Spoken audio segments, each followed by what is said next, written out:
نحمده ونصلي على رسوله الكريم اما بعد فاعوذ بالله من الشيطان الرجيم بسم الله الرحمن الرحيم رب اشرح لي صدري ويسر لي امري واحلل عقدة من لساني يفقهوا قولي۔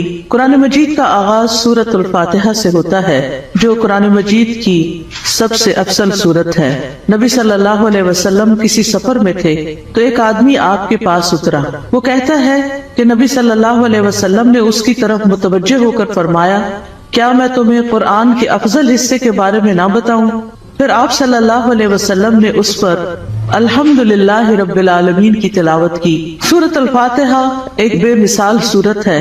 رسول اللہ صلی اللہ علیہ وسلم نے فرمایا، اللہ عز و جل نے ام القرآن فاتحہ جیسی سورت نہ تو تورات میں نازل فرمائی اور نہ ہی انجیل میں، اور یہی سبع مثانی ہے۔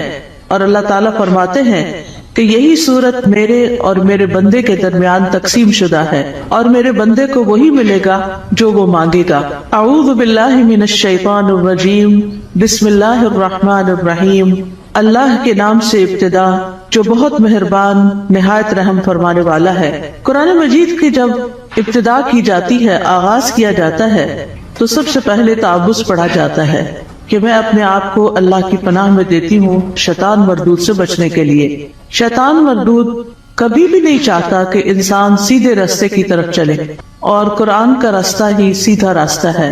نبی صلی اللہ علیہ وسلم کا دیا ہوا راستہ ہی دراصل سیدھا راستہ ہے، لیکن شیطان کبھی بھی یہ نہیں چاہتا کہ ہم اس قرآن سے ہدایت پائیں۔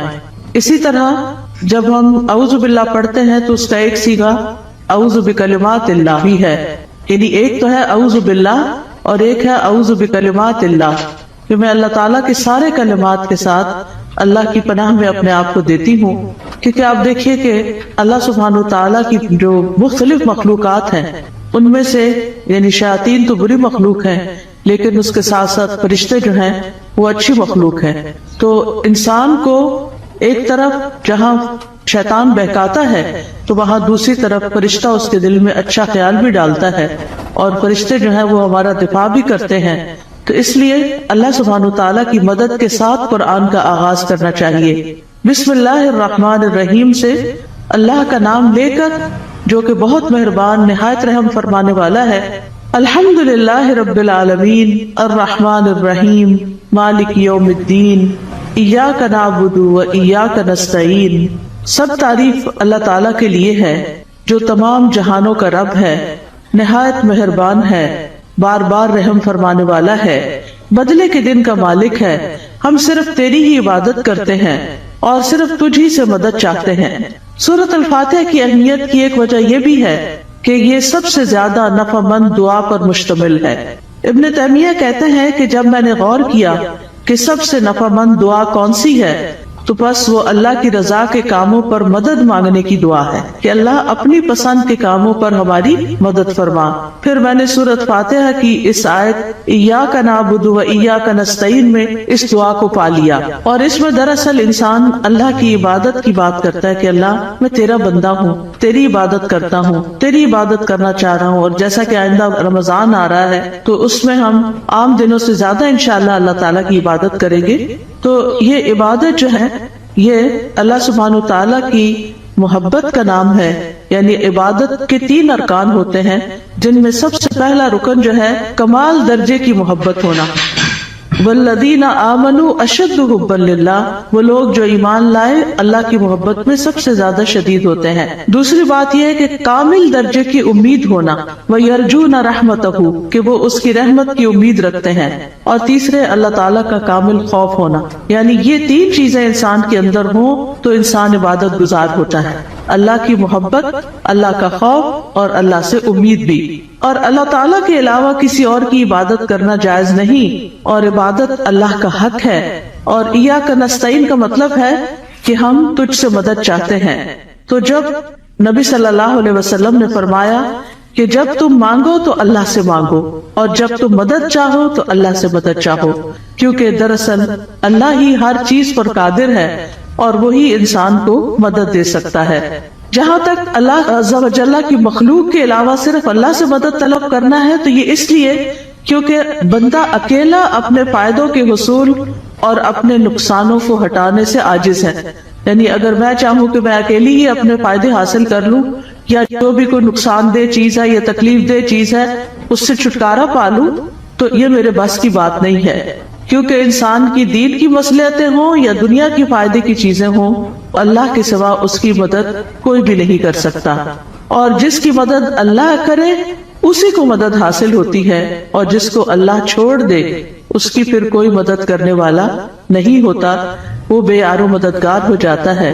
اسی لیے ہم کہتے ہیں لا حول ولا قوت الا باللہ، کہ کوئی توفیق نہیں مل سکتی، کوئی قوت نہیں ہوتی مگر اللہ کے ساتھ. یعنی ہمارا حال بدل نہیں سکتا، یعنی حول حال سے بھی ہے، یعنی لا حول حال کی کوئی تبدیلی نہیں ہو سکتی. ایک حال سے دوسرے حال میں ہم نہیں جا سکتے، اور ہمارے اندر کوئی قوت بھی نہیں ہے مگر یہ کہ اللہ ہی کی دی ہوئی قوت اور اللہ ہی کی دی ہوئی طاقت سے انسان کے حالات تبدیل ہو سکتے ہیں. یعنی ہماری زندگیوں میں کئی مسائل ہوتے ہیں، کبھی بچوں کے مسائل، کبھی رشتہ داروں کے مسائل، کبھی اور مالی مسائل، یعنی کئی طرح کی چیزیں انسان کو پریشان کرتی رہتی ہیں. لیکن انسان کی اس ساری حالت کو کوشش کے باوجود بھی بعض اوقات خود سے انسان یا دوسرے لوگ، ہمارے ماں باپ، ہمارے شوہر، ہمارے بچے مل کے اس کو تبدیل نہیں کر سکتے. آپ نے دیکھا ہوگا جب انسان پریشان ہوتا ہے تو کبھی کسی کے پاس جاتا ہے، کبھی کسی سے دکھ بیان کرتا ہے، کبھی کسی سے مشورہ کرتا ہے، لیکن ساری باتیں کر کے چھوڑ دیتے ہیں، ہوتا ہوا تو کچھ نہیں. ایسے میں انسان کو ٹھیک ہے مشورہ کر لینا چاہیے، مدد لینی چاہیے، لیکن اللہ سبحانہ و تعالیٰ سے ہی اصل میں مدد لینی چاہیے اور خوب خوب دعائیں کرنی چاہیے. اور اگر یہ کلمہ بھی بار بار انسان پڑھتا رہے نا، ایاک نعبد و ایاک نستعین، کہ صرف تیری ہم عبادت کرتے ہیں اور تجھ سے ہم مدد چاہتے ہیں، تو انشاءاللہ اللہ کی مدد آئے گی. بندہ کس کس کام میں اللہ کی مدد کا محتاج ہے؟ اپنے روزمرہ کے مسائل کے حل کے لیے تو محتاج ہے ہی، اپنی خوراک کے لیے ہے، اپنے لباس کے لیے ہے، اپنی رہائش کے لیے، اپنی سب چیزوں کے لیے تو ہے ہی. لیکن خاص طور پر اللہ کی عبادت کے لیے ہم سب سے زیادہ اس کے محتاج ہیں کہ ہم اس سے مدد مانگے. تو انسان اللہ تعالیٰ کے احکام بجا کے نہیں لا سکتا جب تک انسان کو اللہ کی مدد حاصل نہ ہو. برائی چھوڑنا چاہتے ہیں، اپنی کوئی بری عادت چھوڑنا چاہتے ہیں تو ہم اس کو چھوڑ نہیں سکتے جب تک اللہ کی مدد ہمیں حاصل نہ ہو. اسی طرح دنیا میں ہماری جو تقدیر ہے، اس تقدیر میں جو غم لکھے ہیں ان غموں سے چھٹکارا نہیں پا سکتے جب تک کہ اللہ کی مدد حاصل نہ ہو. تو اس لیے بہت ضروری ہے کہ ہم دنیا کے معاملات میں بھی اللہ کی مدد لیں، اور پھر موت کے وقت، یعنی موت کے وقت کی جو سختیاں ہیں اور قیامت اور برزخ یعنی قبر کے عذاب اور قبر سے متعلق جو مشکلات ہیں اور قیامت کے دن کی جو ہولناکیاں ہیں، ان سب میں بھی ہمیں اللہ سے مدد لینی چاہیے. ان سب کاموں میں اللہ عز و جل کے سوا کوئی بھی مدد کرنے کی طاقت نہیں رکھتا.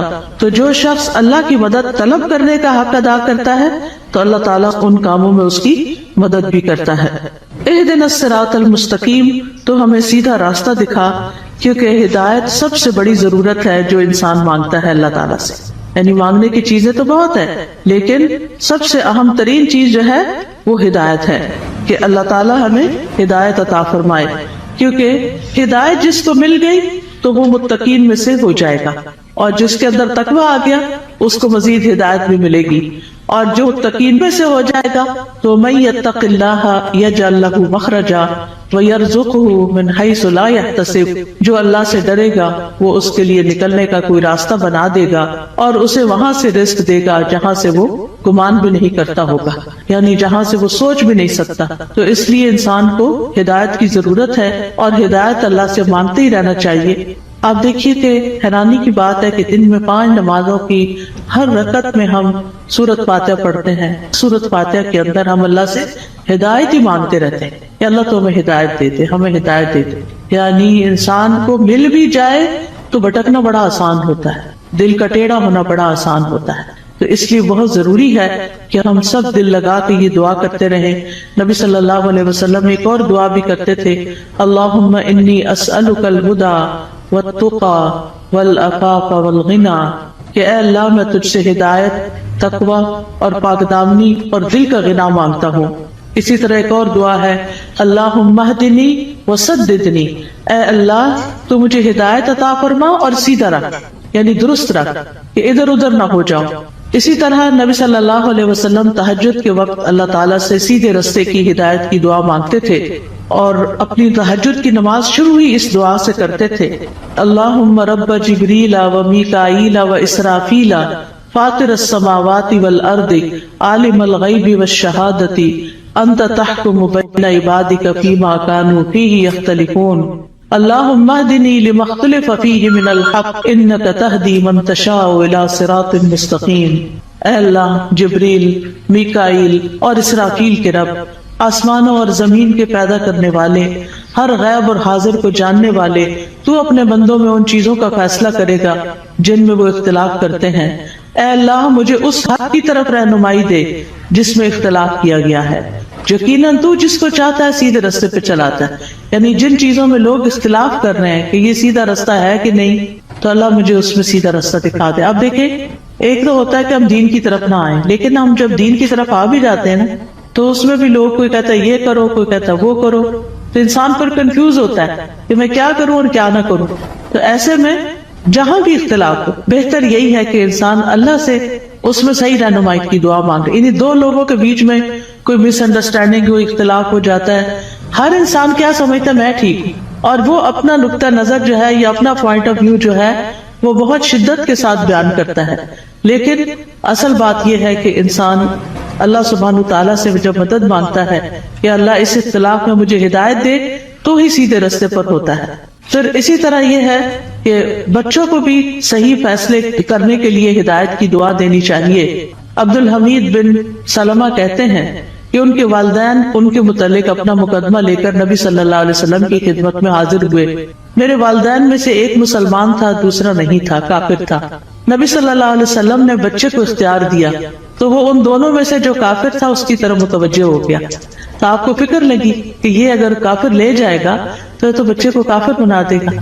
تو آپ صلی اللہ علیہ وسلم نے اسی وقت دعا کی، اللہم اہدہ، اللہ اس کو ہدایت دے دے. تو وہ مسلمان کی طرف متوجہ ہو گیا. تو پھر آپ نے فیصلہ اس کے حق میں کیا، کیونکہ آپ خود سے نہیں اس بچے کو کہہ سکتے تھے یا خود سے دے نہیں سکتے تھے. وہ بچے کی چوائس پر تھا کہ وہ کدھر جانا چاہتا ہے. تو آپ نے اس کے لیے دعا شروع کر دی. اس سے پتہ چلتا ہے کہ زندگی کے چھوٹے چھوٹے معاملات میں آپ لوگوں کی فکر کتنی کرتے تھے، ان کے لیے دعائیں کیسی کرتے تھے، اور سب سے زیادہ تو ان کی ہدایت اور ان کی آخرت کی فکر. پھر اسی طرح یہ ہے صراط الذین انعمت علیہم، راستہ ان لوگوں کا جن پر تو نے انعام کیا. یعنی ہم سیدھا راستہ تو مانگتے ہیں، لیکن ہمیں یہ نہیں پتا کہ وہ کیسے پتا چلے گا، کون سا ہمارے لیے نمونہ ہے، کن لوگوں کو ہم فالو کریں. کیونکہ پڑھی ہوئی چیزیں، سنی ہوئی چیزیں انسان جب کرنے لگتا ہے تو طریقہ فرق ہو جاتا ہے، لیکن جب کسی کو کرتے ہوئے دیکھتا تو آسانی ہو جاتی ہے. اس کی مثال ایسے ہی ہے کہ جیسے آپ اگر کسی سے ریسیپی پوچھتے ہیں کہ میں یہ فلاں چیز کیسے بناؤں، تو آپ نے دیکھا ہوگا جیسے آلو گوشت ہے مثال کے طور، تو ہر گھر کے بنانے کا طریقہ فرق اور ہر ایک ٹائم بھی فرق لیتا ہے. کوئی جلدی سے بنا کے رکھ دیتا ہے، کوئی آہستہ آہستہ بناتا ہے، کوئی ایک طریقے سے، کوئی دوسرے طریقے سے. تو اب اگر آپ صرف ریسیپی پوچھیں گے تو ہو سکتا ہے کوئی چیز مس ہی کر دے اس میں سے.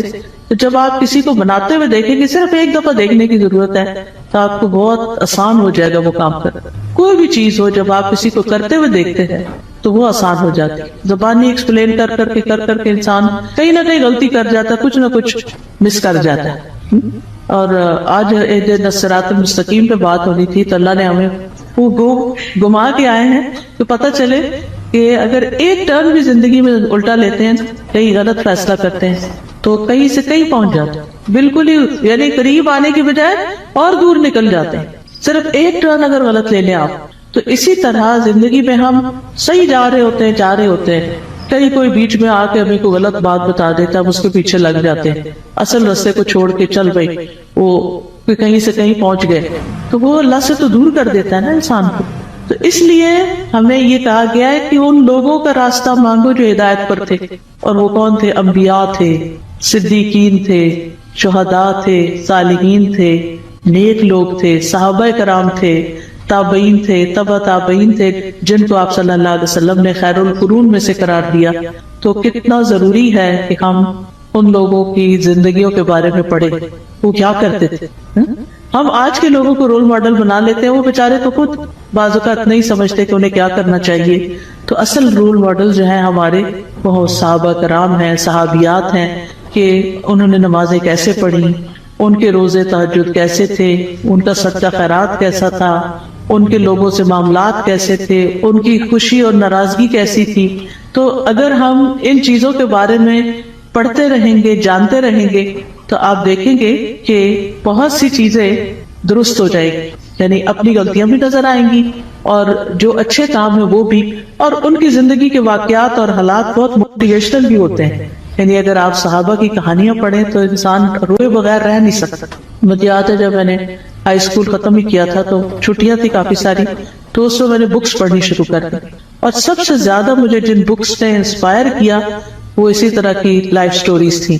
یعنی جو بڑے لوگوں کی کہانیاں اور نیک لوگوں کی کہانیاں، اس میں ہم کہتے ہیں اچھا یہ لوگ اس طرح کر سکتے ہیں تو ہم نہیں کر سکتے، یہ بھی تو اسی دنیا میں رہتے ہیں. تو اس سے پھر انسان کو انسپریشن بہت ملتی ہے. تو یہاں بھی اللہ تعالیٰ نے جو سیدھا رستہ بتایا ہے وہ ان لوگوں کا رستہ اختیار کرنے کے لیے کہا ہے کہ جن پر اللہ نے انعام کیا، ان کا نہیں جن پر اللہ تعالیٰ غضبناک ہوا، اور نہ ان کا جو پٹکے ہوئے ہیں. پھر ہے سورۃ البقرہ. سورۃ البقرہ جو ہے وہ قرآن کی کوہان ہے. نبی صلی اللہ علیہ وسلم نے فرمایا ہر چیز کی ایک کوہان ہوتی ہے، یعنی اونچا حصہ ہم، اور قرآن کی کوہان سورۃ البقرہ ہے. اور جب شیطان سورۃ البقرہ کی تلاوت سنتا ہے تو وہ اس گھر سے نکل جاتا ہے جس میں سورۃ البقرہ کی تلاوت کی جا رہی ہو. اس کو پڑھنا باعث برکت ہے اور اس کو چھوڑنا باعث حسرت ہے. رسول اللہ صلی اللہ علیہ وسلم نے فرمایا سورۃ البقرہ پڑھا کرو، کیونکہ اس کا پڑھنا باعث برکت ہے، چھوڑنا باعث حسرت ہے، اور اس کے پڑھنے والے پر جادوگر قدرت نہیں پا سکتے. یعنی ایسے لوگ جادو سے محفوظ رہتے ہیں جو سورۃ البقرہ پڑھتے رہتے ہیں. اب اس کا طریقہ کیا ہے؟ کیونکہ لوگ پوچھتے ہیں کہ اچھا آپ پھر کیسے پڑھیں؟ ایک تو یہ ہے کہ ایک ہی دن میں ساری پڑھیں، اور کیسے بہت سارے لوگ ہوتے ہیں جو روز سورۃ البقرہ پڑھیں، اور ایک یہ ہے کہ ایک ایک سپارہ کر کے آپ روز پڑھ لیں. ایک یہ ہے کہ ربع کر کے آپ اس کو، یعنی کہ 8 اور 10 دن لگ جاتے ہیں تقریباً اس طرح، تو مہینے میں 3 دفعہ ہو جائے گی. ایک یہ ہے کہ روزانہ آپ ایک صفحہ پڑھ لیں، اور جب تک وہ صفحے سارے ختم نہیں ہوتے تو وہ اس طرح روزانہ آپ یعنی یا نماز میں یا دیکھ کے یعنی پڑھتے رہے. یعنی سورۃ البقرہ کے ساتھ اپنا تعلق قائم رکھے تو اس کا فائدہ یہ ہوگا کہ جادوگر اثر نہیں کر سکے. کیونکہ جن لوگوں پہ کوئی جادو کی شکایت ہوتی ہے نا، جب وہ بےچارے ایک دفعہ اپنا توڑ کراتے ہیں، جب ان کو پتہ چلتا ہے توڑ ہو گیا تو دوبارہ کر دیتے ہیں. تو اس لیے پروٹیکشن بڑی ضروری ہوتی ہے، اور سورۃ البقرہ جو ہے اسی میں سے ہے. ابو ہریرہ رضی اللہ عنہ سے روایت ہے کہ رسول اللہ صلی اللہ علیہ وسلم نے فرمایا تم اپنے گھروں کو قبرستان نہ بناؤ، کیونکہ شیطان اس گھر سے بھاگ جاتا ہے جس گھر میں سورۃ البقرہ کی تلاوت کی جاتی ہے. پھر آیت نمبر 1 ہے سورۃ البقرہ کی، الف لام میم ذالک الکتاب لا ریب فیہ ھدی للمتقین. یہ کتاب ہے جس میں کوئی شک نہیں، ہدایت ہے متقی لوگوں کے لیے. قرآن جو ہے وہ شکوک و شبہات سے پاک کتاب ہے، یعنی ایسے علم پر مبنی ہے جو یقینی ہے، جو سب سے سچی بات ہے، اس کی ہر بات ہی سچی ہے. کون ہے متقین؟ الذین یؤمنون بالغیب ویقیمون الصلاۃ ومما رزقناہم ینفقون. جو غیب پر ایمان لاتے ہیں، نماز قائم کرتے ہیں، اور جو رزق ہم نے ان کو دیا ہے اس میں سے وہ خرچ کرتے ہیں. تو ایمان بالغیب جو ہے یہ دل سے تعلق رکھتا ہے. نماز قائم کرنا جسم کا حصہ ہے، اور مما رزقناہم ینفقون مال کا حصہ ہے، یعنی حقوق العباد کی ادائیگی. انسان اندر سے بھی اچھا ہو، انسان باہر سے بھی اللہ کی عبادت کرے، اور انسان اللہ کے بندوں اور اللہ کی مخلوق کے ساتھ بھی اچھا سلوک کرے. پھر فرمایا والذین یؤمنون بما انزل الیک وما انزل من قبلک وبالآخرۃ ھم یوقنون. اور وہ جو ایمان لاتے ہیں اس پر جو آپ پر نازل کیا گیا اور جو آپ سے پہلے نازل کیا گیا، اور وہ آخرت پر یقین رکھتے ہیں. یعنی متقی وہ لوگ ہوتے ہیں، اس کتاب سے ہدایت حاصل کرنے والے لوگ وہ ہوتے ہیں کہ جو اللہ کی طرف سے آئی ہوئی چیزوں پر ایمان رکھتے ہیں، اور جو چیزیں نبی صلی اللہ علیہ وسلم سے پہلے اتاری گئی تھی ان پر بھی ایمان رکھتے ہیں.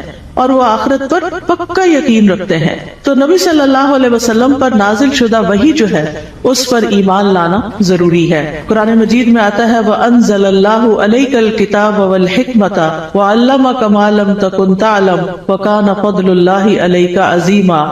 اللہ نے آپ پر کتاب و حکمت نازل کی ہے اور آپ کو وہ کچھ سکھایا جو آپ نہیں جانتے تھے، اور یہ آپ پر اللہ کا بہت ہی بڑا فضل ہے کہ اللہ تعالیٰ نے آپ کو فائدے کی سب چیزیں سکھا دی ہیں۔ یاد رکھیے حدیث بھی قرآن کی طرح نازل ہوتی تھی۔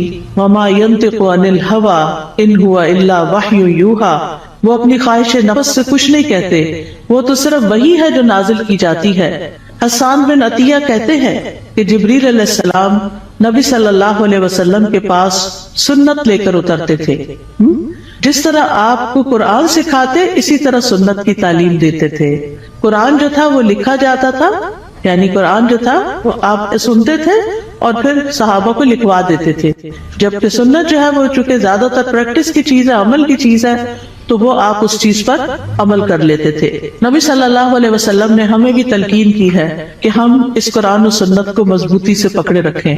رسول اللہ صلی اللہ علیہ وسلم نے فرمایا میں تم میں دو چیزیں چھوڑے جا رہا، تم ہرگز گمراہ نہیں ہوگے جب تک ان دونوں کو مضبوطی سے نہ تھام لو، ایک اللہ کی کتاب اور دوسرے اس کے نبی کی سنت ہے۔ وَبِالْآخِرَةِ هُمْ يُوقِنُونَ، اور آخرت پر وہ یقین رکھتے ہیں۔ یقین کا معنی جو ہے وہ ایسا ایمان ہے جس کی طرف شک داخل، یعنی اتنا پکا کہ جیسے انسان اپنی آنکھوں سے کوئی چیز دیکھ رہا ہوتا ہے تو اس پر یقین ہوتا ہے کہ میں کوئی جھوٹ نہیں دیکھ رہا، مجھے حقیقت ہے۔ یقین جو ہے یہ علم کا سب سے اونچا درجہ ہے، یعنی یہ نہیں کہ آخرت کا علم رکھتے ہیں، آخرت کو جانتے ہیں، نہیں، اس پر پکا یقین رکھتے ہیں، ایمان رکھتے ہیں۔ تو یقین کے فائدے کیا ہوتے ہیں؟ یقین کا فائدہ یہ ہوتا ہے کہ انسان کے لیے عمل آسان ہو جاتا ہے۔ انسان کو اللہ تعالیٰ سے یقین مانگنا چاہیے۔ ابو بکر رضی اللہ عنہ دعا میں یہ کلمات کہتے تھے اللہم حب لی ایمانا و یقینا و معافاتا و نیتا، اے اللہ مجھے ایمان اور یقین اور عافیت اور اچھی نیت عطا فرما۔ اولئک علی ھدی من ربہم وَأُولَئِكَ هُمُ الْمُفْلِحُونَ، یہی لوگ اپنے رب کی طرف سے ہدایت پر ہیں اور یہی لوگ دراصل فلاح پانے والے ہیں۔ اس کے بعد فرمایا بے شک وہ لوگ جنہوں نے کفر کیا ان کے لیے برابر ہے کہ آپ انہیں ڈرائیں یا نہ ڈرائیں، وہ ایمان نہیں لائیں گے۔ اللہ نے ان کے دلوں اور ان کے کانوں پر مہر لگا دی ہے اور ان کی آنکھوں پر پردہ ہے اور ان کے لیے اے اللہ کے رسول مجھے بتائیے جب میں فرض نماز پڑھتا رہوں اور حرام کو حرام سمجھوں اور حلال کو حلال سمجھوں تو کیا میں جنت میں داخل ہو جاؤں گا؟ تو نبی صلی اللہ علیہ وسلم نے فرمایا کہ ہاں ہو جاؤ گے، اور ایسے شخص کے لیے جنت کے ہر دروازے سے داخلہ ہے۔ عبداللہ ابن عمر سے مروی ہے، انہوں نے کہا کہ رسول اللہ صلی اللہ علیہ وسلم ممبر پر چڑھے اور فرمایا نہیں میں قسم کھاتا ہوں، نہیں میں قسم کھاتا ہوں، نہیں میں قسم کھاتا ہوں۔ پھر آپ نیچے اتر گئے اور فرمایا خوش ہو جاؤ، خوش ہو جاؤ، یعنی ممبر پہ چڑھتے ہوئے کیا فرمایا؟ میں قسم کھاتا ہوں، اور پھر اتر کے کیا فرمایا؟ خوش ہو جاؤ۔ بے شک جس نے 5 نمازیں پڑھی اور کبیرہ گناہوں سے بچتا رہا وہ جنت کے جس دروازے سے چاہے گا داخل ہو جائے گا، یعنی اتنا زیادہ اس کا اجر و ثواب اور اس کا اتنا بڑا انعام ہے۔ اور کبیرہ گناہ کیا ہے؟ والدین کی نافرمانی، اللہ کے ساتھ شرک کرنا، کسی جان کا قتل کرنا، پاک دامن عورتوں پر تہمت لگانا یعنی زنا کی تہمت لگانا، یتیم کا مال کھانا، جنگ سے بھاگنا اور سود کھانا، یہ کبیرہ گناہ ہے۔ تو جو شخص ان کبیرہ گناہوں سے بچے گا اور اپنی 5 نمازیں ادا کرے گا اس کے لیے جنت ہے۔ اب یہ ہے کہ اصل تو 5 فرائض ہی ہیں، لیکن اس کے ساتھ ساتھ ہم سنت اور نفل کیوں پڑھتے ہیں؟ نوافل کی ادائیگی جو ہے یہ فرض کی کمی کو پورا کرتی ہے، یہ یاد رکھیے۔ یعنی جو نماز کے بعد سنت نمازیں ہیں یا نفل نمازیں ہیں یہ دراصل ہمارے فرائض کی کمی کو پورا کرتی ہیں۔ یہ کہ ہم انسان ہیں، پڑھتے ہوئے کوئی غلطی ہو سکتی ہے، قبول ہو سکتی ہے، کسی اصول کی خلاف ورزی ہو سکتی ہے، تو اس صورت میں جو فرض ہے وہ تو فرض، جو ڈیوٹی ہے اسے تو پورا کرنا ہے۔ اگر اس کو اصل طریقے پر پورا نہیں کیا گیا تو پھر ایکسٹرا والنٹریلی پریئرز کے ساتھ اس کمی کو ہمیں پورا کرنا ہوگا، کیونکہ نمازوں کا حساب ہوگا۔ سنن ابی داؤد کی روایت ہے، نبی صلی اللہ علیہ وسلم نے فرمایا قیامت کے دن لوگوں کے اعمال میں سے سب سے پہلے نماز کا حساب ہوگا۔ آپ نے فرمایا ہمارا رب عز و جل فرشتوں سے فرمائے گا، حالانکہ وہ پہلے ہی خوب جاننے والا ہے، میرے بندے کی نماز دیکھو، کیا اس نے اس کو پورا کیا ہے؟ یا اس میں کوئی کمی کی ہے. چنانچہ اگر وہ کامل ہوئی تو اس کے لیے پوری کی پوری لکھ دی جائے گی، پوری نماز لکھ دی جائے گی. اور اگر اس میں کوئی کمی ہوئی تو فرمائے گا کہ دیکھو کیا میرے بندے کے کچھ نوافل بھی ہیں. اگر اس کے نفل ہوئے تو فرمائے گا میرے بندے کے فرضوں کو اس کے نفلوں سے پورا کر دو. پھر اسی انداز سے دیگر اعمال لیے جائیں گے، یعنی سارٹنگ کی جائے گی نا اعمال نامے کی کہ جی نمازیں کدھر ہیں، پوری ہیں جی پوری ہیں، کوئی کمی تو نہیں، کوئی کمی نہیں، نہ کبھی قضا کی، نہ کبھی بھولے، نہ کوئی چھٹی. اب کیا ہے، ان کو پورے کا پورا لکھ دو. لیکن اگر اس سارٹنگ میں کچھ کمی ہوئی تو وہاں کہاں سے پوری کریں گے کمی؟ اس کے لیے پھر نوافل کام آئیں گے. اس لیے نوافل بھی شوق سے پڑھنے چاہیے تاکہ اصل پوری ہو جائے. سنت جو ہے وہ فرض میں شامل ہوں گی یا نوافل میں شامل ہوگا؟ نوافل میں شامل ہوگی. فرائض کے علاوہ 12 سنتیں پڑھنے کا اجر. فرائض کے علاوہ دن میں 12 سنتیں پڑھنے کا اجر. نبی صلی اللہ علیہ وسلم نے فرمایا جو شخص ہمیشہ 12 رکعات پڑھے تو اللہ عز و جل اس شخص کے لیے جنت میں گھر بنائے گا. وہ کون سی 12 رکعتیں؟ پھر آپ نے خود ہی بتا دی. ظہر سے قبل 4، ظہر کے بعد 2، یہ سنت موقدہ کی بات ہو رہی سب. مغرب کے بعد 2، عشاء کے بعد 2، فجر سے پہلے 2 رکعات. یہ 12 ہو گئی فرضوں کے علاوہ. اوپر ہم نے فرضوں کی تعداد پڑھی تھی نا، 2 فجر کے، 4 ظہر، 4 عصر، 3 مغرب اور 4 عشاء کے. یہ فرض تو ہو گئے. فرض کے بعد سنت موقدہ کا درجہ آتا ہے، تو یہ کتنی ہے؟ 12. ٹھیک ہے. فجر میں 2، ظہر میں 4 پہلے 2 بعد میں، مغرب میں 2 بعد میں، عشاء میں 2 بعد میں فرضوں کی. ٹھیک ہے. عامر بن اوس رضی اللہ عنہ سے روایت ہے، انہوں نے کہا کہ مجھے انبسہ بن ابی سفیان نے اپنے مرض الموت میں ایک حدیث سنائی جس سے انتہائی خوشی حاصل ہوتی ہے. کہتے ہیں میں نے ام حبیبہ سے سنا، وہ کہتی تھی میں نے رسول اللہ صلی اللہ علیہ وسلم کو فرماتے ہوئے سنا جس نے ایک دن اور رات میں یعنی 24 آورز میں 12 رکعتیں ادا کی اس کے لیے ان کے بدلے جنت میں ایک گھر بنا دیا جاتا ہے.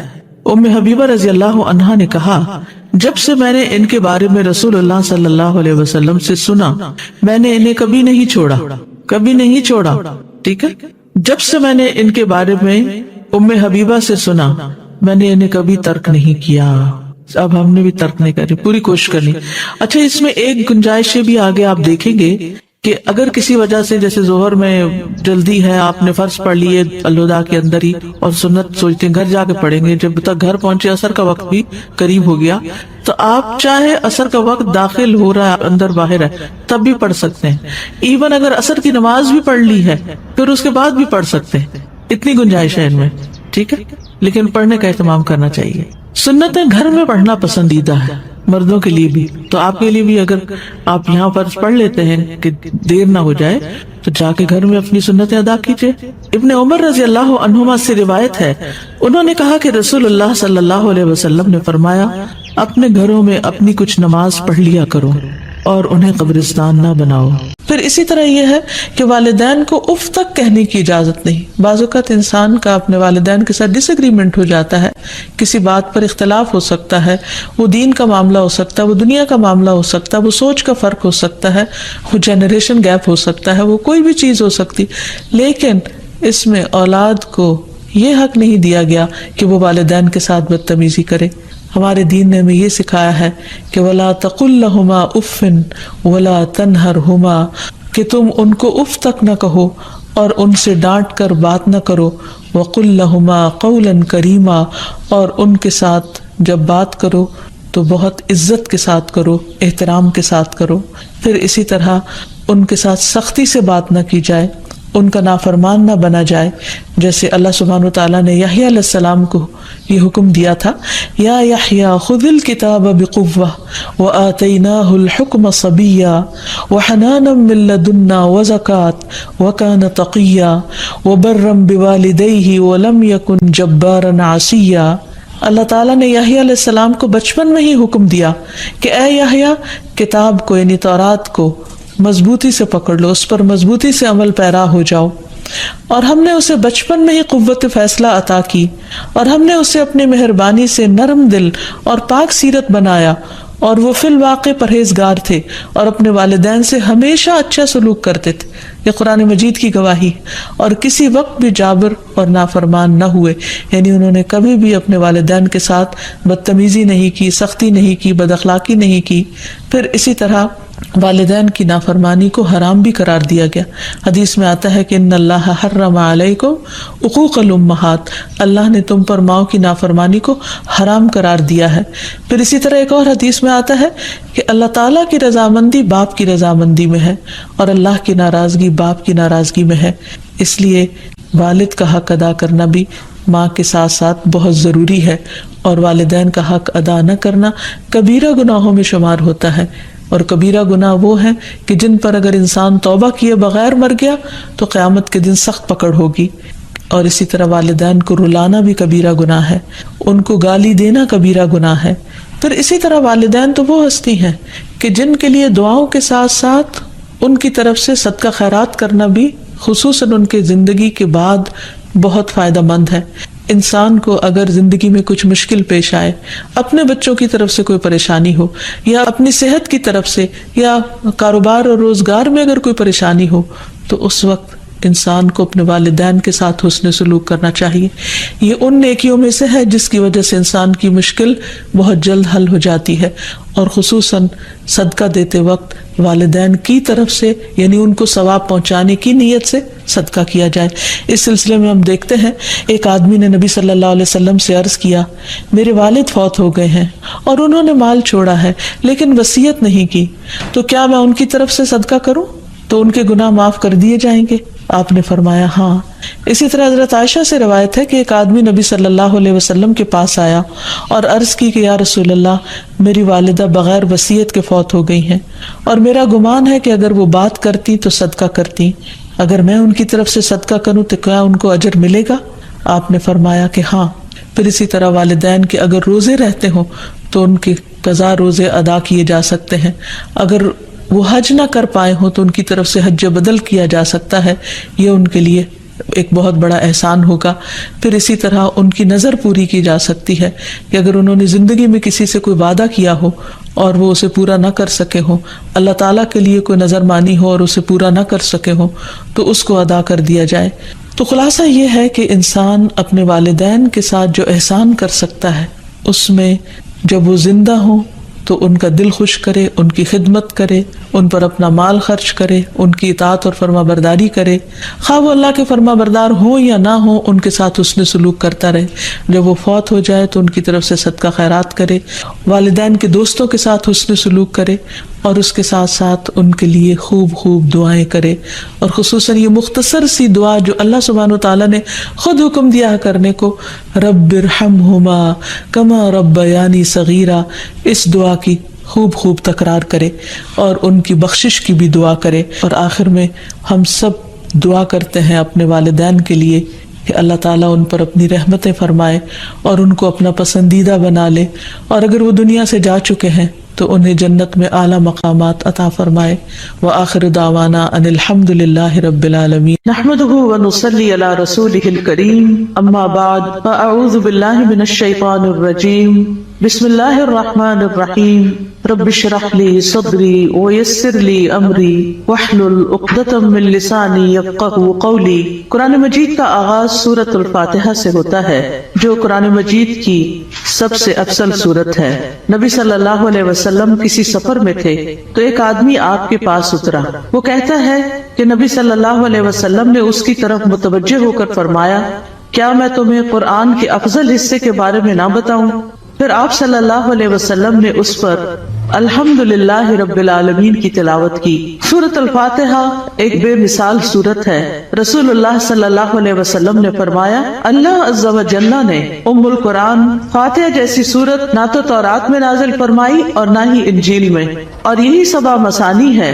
اور اللہ تعالیٰ فرماتے ہیں کہ یہی سورت میرے اور میرے بندے کے درمیان تقسیم شدہ ہے، اور میرے بندے کو وہی ملے گا جو وہ مانگے گا.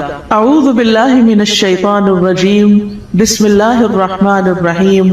اللہ کے نام سے ابتدا جو بہت مہربان نہایت رحم فرمانے والا ہے. قرآن مجید کی جب ابتدا کی جاتی ہے، آغاز کیا جاتا ہے، تو سب سے پہلے تعوذ پڑھا جاتا ہے. کہ میں اپنے آپ کو اللہ کی پناہ میں دیتی ہوں شیطان مردود سے بچنے کے لیے۔ شیطان مردود کبھی بھی نہیں چاہتا کہ انسان سیدھے راستے کی طرف چلے، اور قرآن کا راستہ ہی سیدھا راستہ ہے۔ نبی صلی اللہ علیہ وسلم کا دیا ہوا راستہ ہی دراصل سیدھا راستہ ہے، لیکن شیطان کبھی بھی یہ نہیں چاہتا کہ ہم اس قرآن سے ہدایت پائیں۔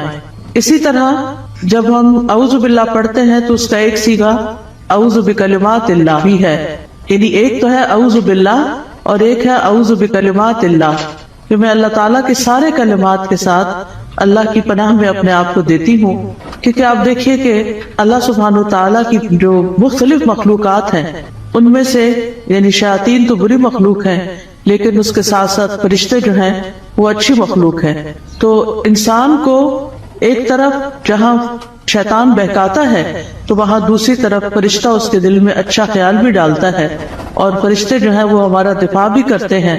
تو اس لیے اللہ سبحانہ وتعالیٰ کی مدد کے ساتھ قرآن کا آغاز کرنا چاہیے۔ بسم اللہ الرحمن الرحیم سے اللہ کا نام لے کر جو کہ بہت مہربان نہایت رحم فرمانے والا ہے۔ الحمدللہ رب العالمین الرحمن الرحیم مالک یوم الدین ایاک نعبد و ایاک نستعین۔ سب تعریف اللہ تعالیٰ کے لیے ہے جو تمام جہانوں کا رب ہے، نہایت مہربان ہے، بار بار رحم فرمانے والا ہے، بدلے کے دن کا مالک ہے۔ ہم صرف تیری ہی عبادت کرتے ہیں اور صرف تجھ ہی سے مدد چاہتے ہیں۔ سورۃ الفاتحہ کی اہمیت کی ایک وجہ یہ بھی ہے کہ یہ سب سے زیادہ نفع مند دعا پر مشتمل ہے۔ ابن تیمیہ کہتے ہیں کہ جب میں نے غور کیا کہ سب سے نفع مند دعا کون سی ہے تو بس وہ اللہ کی رضا کے کاموں پر مدد مانگنے کی دعا ہے کہ اللہ اپنی پسند کے کاموں پر ہماری مدد فرما۔ پھر میں نے سورۃ فاتحہ کی اس آیت ایاک نعبد و ایاک نستعین میں اس دعا کو پا لیا، اور اس میں دراصل انسان اللہ کی عبادت کی بات کرتا ہے کہ اللہ میں تیرا بندہ ہوں، تیری عبادت کرتا ہوں، تیری عبادت کرنا چاہ رہا ہوں۔ اور جیسا کہ آئندہ رمضان آ رہا ہے تو اس میں ہم عام دنوں سے زیادہ انشاءاللہ اللہ تعالیٰ کی عبادت کریں گے۔ تو یہ عبادت جو ہے یہ اللہ سبحانہ تعالیٰ کی محبت کا نام ہے، یعنی عبادت کے 3 ارکان ہوتے ہیں جن میں سب سے پہلا رکن جو ہے کمال درجے کی محبت ہونا۔ والذین آمنوا اشد حبا للہ، وہ لوگ جو ایمان لائے اللہ کی محبت میں سب سے زیادہ شدید ہوتے ہیں۔ دوسری بات یہ ہے کہ کامل درجے کی امید ہونا، وَيَرْجُونَ رَحْمَتَهُ، کہ وہ اس کی رحمت کی امید رکھتے ہیں۔ اور تیسرے اللہ تعالیٰ کا کامل خوف ہونا، یعنی یہ 3 چیزیں انسان کے اندر ہوں تو انسان عبادت گزار ہوتا ہے۔ اللہ کی محبت، اللہ کا خوف اور اللہ سے امید بھی۔ اور اللہ تعالیٰ کے علاوہ کسی اور کی عبادت کرنا جائز نہیں، اور عبادت اللہ کا حق ہے۔ اور ایاک نستعین کا مطلب ہے کہ ہم تجھ سے مدد چاہتے ہیں۔ تو جب نبی صلی اللہ علیہ وسلم نے فرمایا کہ جب تم مانگو تو اللہ سے مانگو، اور جب تم مدد چاہو تو اللہ سے مدد چاہو، کیونکہ دراصل اللہ ہی ہر چیز پر قادر ہے اور وہی انسان کو مدد دے سکتا ہے۔ جہاں تک اللہ عز و جل کی مخلوق کے علاوہ صرف اللہ سے مدد طلب کرنا ہے تو یہ اس لیے کیونکہ بندہ اکیلا اپنے فائدوں کے حصول اور اپنے نقصانوں کو ہٹانے سے عاجز ہے۔ یعنی اگر میں چاہوں کہ میں اکیلی ہی اپنے فائدے حاصل کر لوں، یا جو بھی کوئی نقصان دہ چیز ہے یا تکلیف دہ چیز ہے اس سے چھٹکارا پا لوں، تو یہ میرے بس کی بات نہیں ہے۔ کیونکہ انسان کی دین کی مصلحتیں ہوں یا دنیا کی فائدے کی چیزیں ہوں، اللہ کے سوا اس کی مدد کوئی بھی نہیں کر سکتا، اور جس کی مدد اللہ کرے اسی کو مدد حاصل ہوتی ہے، اور جس کو اللہ چھوڑ دے اس کی پھر کوئی مدد کرنے والا نہیں ہوتا، وہ بے یار و مددگار ہو جاتا ہے۔ اسی لیے ہم کہتے ہیں لا حول ولا قوت الا باللہ، کہ کوئی توفیق نہیں مل سکتی، کوئی قوت نہیں ہوتی مگر اللہ کے ساتھ۔ یعنی ہمارا حال بدل نہیں سکتا، یعنی حال سے بھی ہے، یعنی لا حول، حال کی کوئی تبدیلی نہیں ہو سکتی، ایک حال سے دوسرے حال میں ہم نہیں جا سکتے، اور ہمارے اندر کوئی قوت بھی نہیں ہے مگر یہ کہ اللہ ہی کی دی ہوئی قوت اور اللہ ہی کی دی ہوئی طاقت سے انسان کے حالات تبدیل ہو سکتے ہیں۔